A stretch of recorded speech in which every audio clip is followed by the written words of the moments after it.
TikTok has agreed to settle a landmark lawsuit over alleged social media addiction. On the same day, a trial was due to begin against Meta and YouTube in California courts. The companies are accused of designing platforms that intentionally addict young users and contribute to a growing youth mental health crisis. The case was brought by a 20-year-old woman identified as KGM, who alleges that algorithm-driven content left her addicted to social media and harmed her mental health. Her lawsuit is the first of several cases expected to go on trial this year that center on what the plaintiffs call social media addiction amongst children. I'm joined now by Kate Farida, CEO of Smartphone Free Childhood SA, as well as Lerato Ntwampe, attorney and head of advocacy at the same organization. Lerato, thank you very much for joining me. I want to start with you. I mean, these are landmark developments in U.S. courts. How do these addictive designs, center around legal theories, and how do they translate in the South African framework, especially regarding our Children's Act? Yeah, so I think it's quite a difficult case, considering how Meta and Google have argued that social media addiction is not a clinical condition. So that's primarily their argument, and also they're saying that they are not necessarily responsible for the user content, which obviously shows up on these platforms. But I mean, I would argue that obviously they design, the algorithms themselves, and they don't obviously have, enough moderators. So moderators or content moderators are people or machines or AI that basically assists, the platforms, social media platforms, to identify harmful content and to ensure that it is removed.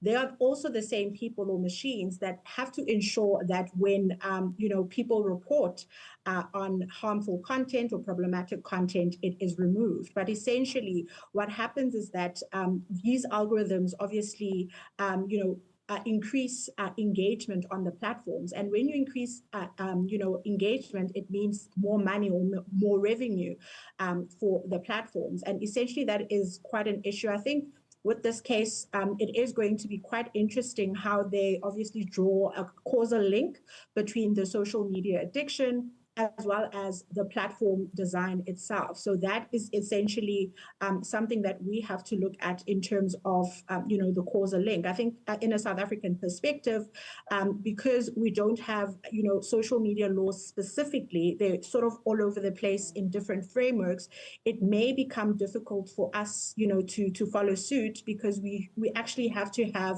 the Department of Communications and Digital Technologies on board as well. We need to have other stakeholders like the information regulator, as well as the Film and Publication Board, or any organization that the Department of Communications could also consider, which will be obviously in charge of ensuring that social media platforms actually toe the line, because the laws do exist, but unfortunately the enforcement and a regulatory body that looks at actually how these things are handled is what's missing at the moment. Lerato, those are quite significant challenges, a lack of content moderators, no social media laws. Kate, I want to come to you. I mean, we've just come out of the Christmas season. Lots of parents were no doubt getting their young ones cell phones, right? And in a country with high inequality, how do we then convince parents that staying connected shouldn't necessarily mean high-risk smartphones for 10-year-olds? You're absolutely right, Mpumelelo. And I think that what we are trying to do as an organization composed of now thousands of very concerned parents and educators, and as a chapter of now 45 global chapters around the world, is really to try and renormalize what childhood looks like, and that we are trying to push for a childhood which is spent largely offline, so that children can learn all these very important socio-emotional skills that they need to learn, because connectivity on a device is not equaling connection in real life. And this is leading to a host of what we call both direct and indirect impacts lots of harm that our children are being exposed to online, which further down the line is resulting in increasing rates of anxiety, depression, self-harm, and even suicide around our children. And the research is showing that the earlier a child has access, particularly to a smartphone, because that becomes the 24/7 accessory, but also to tablets, to online gaming devices, the earlier that child has access, the worsening the rates we're seeing in their mental health further down the line into their adolescence. Kate, your organization is calling for an age limit to access to social media of 16. I mean, platforms such as TikTok and Instagram have a 13+ limit. Tell us why that 3-year gap is so important. So this call is very much in line with what's happening through the rest of the world, and it's a response to a lot of the research and the data that's come out in the last 2 years. And yes, 16 is being put out there as a milestone, and it's being recognized that we might well look back at the next generation of our teens and say, well, it should have been 18, or perhaps we've even got experts that are saying we shouldn't be getting smartphones until 25, because that's actually when our prefrontal cortexes, with all our executive functioning like impulse control, is only being developed. But let's at least start with something that's better than the current situation. And we're seeing what adults see and what parents see when they're being put under pressure from their children to be able to access social media, is that the social media platforms are self-regulated. They put their own age on the app stores, and that age is literally an age to get around data, US data privacy restrictions. It's not necessarily the appropriate age at which a child or a teenager should be accessing that particular platform. So we really are pushing for better, proper age regulation that allows parents to make more informed choices, allows them to stand together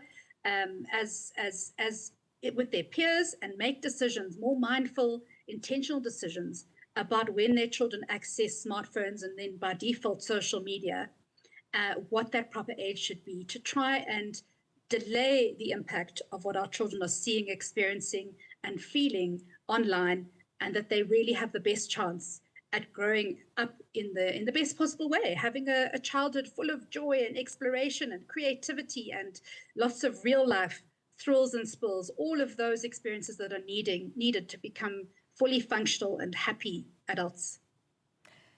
That sounds like an ideal childhood, Kate. Lerato, you've noted that children don't necessarily understand the contract that they assign, right, on these various platforms. You know, when we all click, I agree to the various terms. I certainly think I don't either. Does this mean that these platforms are technically operating illegally? I don't think there are, because obviously, you know, it's parents who are buying these smartphones. It's children who are also creating these accounts. So I think what's lacking is, you know, a robust age assurance or verification mechanisms where children automatically should not be able to, you know, create an account because the age verification would automatically sort of kick them out to say you're too young. Some of these policies, for example, they're way too long. I mean, you know, when I speak to children all the time, they ask me, why are they so long and why are they using such big words? And that's intentional, because you just then, you know, you just want to use the platform. So you're just going to click that you agree. So essentially they are too long. And also because they don't have age verification systems in place, it makes it quite difficult. And also the social media platforms, you know, put a lot of burden on parents to, you know, ensure that, you know, their kids, you know, they ensure that they have parental controls in place, when it should actually be a default. You know, it should be a default child account.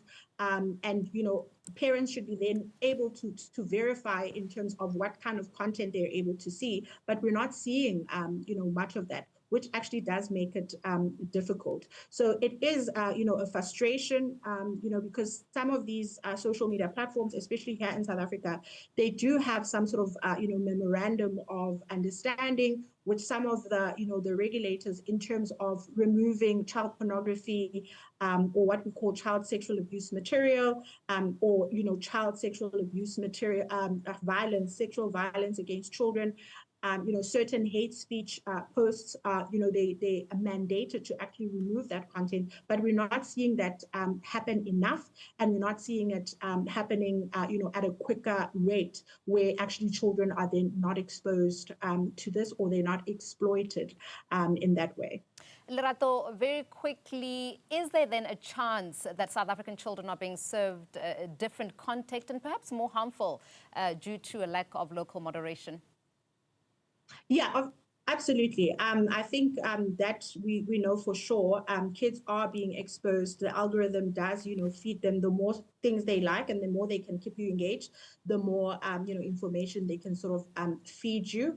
There are these policies they try to create to sort of, deviate from actually the real harm that we see children face. But, they'll always have these, family links, or they'll have some sort of, platform or policy that they come up with, which, gives parents even more responsibility to ensure that their children are safe, without them actually making some of these, platforms, or some of the things on the platforms actually, a default setting, like in other countries like the EU. Kate, Smartphone Free Childhood SA does have a petition out currently. What's the one thing you want a parent listening to this show to go to bed with? Well, I'd love all parents and educators that are listening to go pop over to our website, www.sfc-sa.co.za, and have a look at what this organization is about. And it's very much a warm community, non-judgmental. It's about learning and responding to the research that we're all receiving as parents. I'm a mum of an 18-year-old, so I've been living this for the last few years. And I would urge all parents of young children to come and find out what this is about, and to arm themselves with the information, so that we can be in a position to make much more mindful tech decisions around when our children are getting access to their own devices and what that looks like. So I think that would be my special plea, is that we are an organization that really is just trying to expand, to trying to make a huge difference to this next generation of South African children, and allow them to grow up in a happy, healthy way. Kate Farina, CEO of Smartphone Free Childhood SA, as well as Lerato Ntwampe, who is an attorney and head of advocacy at Smartphone Free Childhood. Thank you very much both for your time.